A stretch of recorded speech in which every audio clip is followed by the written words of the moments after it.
അങ്ങനെ നോക്കൌട്ട് മത്സരം വിജയിച്ചുകൊണ്ട്, അതായത് ഈസ്റ്റ് ബംഗാളിനെ പരാജയപ്പെടുത്തിക്കൊണ്ട് സൂപ്പർ കപ്പിൻ്റെ ക്വാർട്ടർ ഫൈനലിലേക്ക് നിലവിൽ കേരള ബ്ലാസ്റ്റേഴ്സ് പ്രവേശിച്ചിരിക്കുകയാണ്. കേരള ബ്ലാസ്റ്റേഴ്സിൻ്റെ എതിരാളികൾ എന്ന് പറയുന്നത്, അതായത് ക്വാർട്ടർ ഫൈനൽ ബ്ലാസ്റ്റേഴ്സ് നേരിടുവാനായിട്ട് പോകുന്നത് മോഹൻ ബഗാനെ ആയിരിക്കും. കേരള ബ്ലാസ്റ്റേഴ്സിനെ സംബന്ധിച്ചിടത്തോളം ഒരു ടൈറ്റ് ഒപ്പോണൻ്റ് വേണമെങ്കിൽ നമുക്ക് പറയാമെങ്കിൽ പോലും നിലവിൽ അവർ ഇറക്കുന്ന, അതായത് നിലവിൽ അവർ സ്കോഡ് പ്രഖ്യാപിച്ചതിന് ശേഷം ബ്ലാസ്റ്റേഴ്സ് ആരാധകർക്ക് ഒരു ചെറിയ സന്തോഷം തന്നെയാണ്. കാരണം അവരുടെ യങ് പ്ലേയേഴ്സിനാണ് അവർ കൂടുതൽ പ്രാധാന്യം നൽകിയിട്ടുള്ളത് സൂപ്പർ കപ്പിലൂടെ.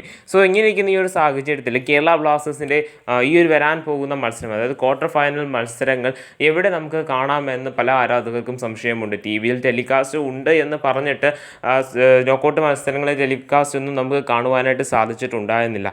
കാരണം എന്തോ ടെക്നിക്കൽ പ്രോബ്ലം ആണെന്ന് തോന്നുന്നു. എങ്കിൽ പോലും നിലവിൽ പുറത്തേക്ക് വരുന്ന റിപ്പോർട്ടുകൾ പ്രകാരം സൂപ്പർ കപ്പിൻ്റെ ലൈവ് നമുക്ക് കാണുവാനായിട്ട് സാധിക്കും. അതും ടി വിയിൽ തന്നെ. ക്വാർട്ടർ ഫൈനലിലെ എല്ലാ മത്സരങ്ങളും, അതായത് ക്വാർട്ടർ ഫൈനൽ തൊട്ടായിരിക്കും ടി വിയിൽ ടെലികാസ്റ്റ് ഉണ്ടാവുക. അതായത് സൂപ്പർ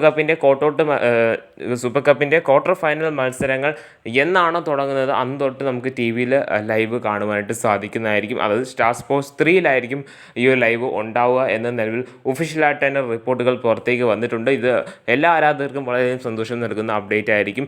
സൂപ്പർ കപ്പിൻ്റെ നോക്കൌട്ട് മത്സരം തുടങ്ങുന്ന അന്ന് തൊട്ട് തന്നെ ലൈവ് ഉണ്ടായിരിക്കുന്നതായിരിക്കും, അതും ടി വിയിൽ. അല്ലാതെ തന്നെ എല്ലാ മത്സരങ്ങളും ജിയോ ഹോട്ട്സ്റ്റാറിലും അവൈലബിൾ ആണ്, നമുക്ക് കാണുവാനായിട്ടും സാധിക്കുന്നതാണ്. ഇതൊക്കെയായാലും കേരള ബ്ലാസ്റ്റേഴ്സ് മോഹൻ ബഗാനുമായിട്ടുള്ള മത്സരത്തിൽ കേരള ബ്ലാസ്റ്റേഴ്സിന് വിജയിക്കുവാനായിട്ട് സാധിക്കട്ടെ എന്ന് തന്നെ നമുക്ക് പ്രതീക്ഷിക്കാവുന്നതാണ്.